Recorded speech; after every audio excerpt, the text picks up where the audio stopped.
South Korea's Trade Ministry has released its preliminary data on exports and imports for September, which showed the nation's outbound shipments topped $50 billion for the fifth month in a row. We have our business correspondent Kim Hyesung on the line for us. Hyesung, tell us more.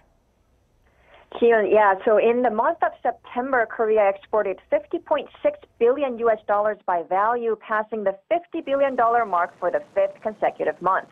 Compared to the same period last year, the figure is down 8.2%, falling by the sharpest margin in over 2 years, but the decline is mainly due to fewer working days.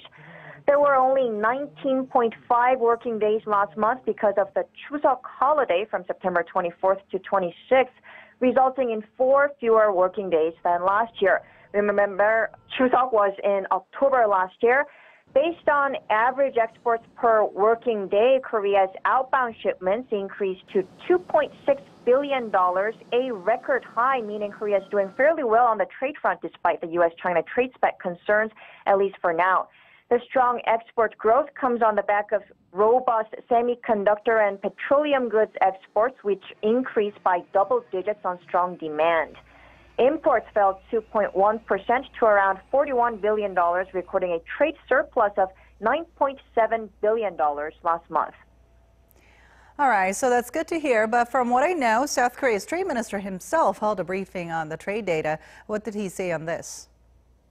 That's right. It's the first time that the trade minister has given a press briefing on trade figures.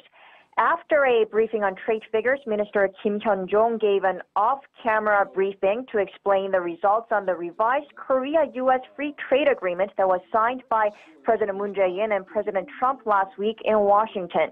He said the two leaders signed it during the summit as a way to speed up domestic legal procedures to pass the revised bill. In evaluating it, Kim said the trade deal is a success given Korea was the first country to sign a revised trade deal with the U.S. amid the Trump administration's growing trade protectionism and hedge against uncertainty and risks, and did not result in the opening of Korea's agricultural sector. He did point out Trump's possible 25% auto tariffs as a continuing risk and said the trade ministry is working along with Korean auto companies to secure an exemption from tariffs. Overall, he said Korea has fared well on growing trade protectionism, but pointed out the U.S.-China trade war, U.S. rate hike as downside risks to the Korean economy and the trade environment, and said the ministry will monitor changes and continue to diversify its exports. That's all I have for now. Back to you, Ji-yoon.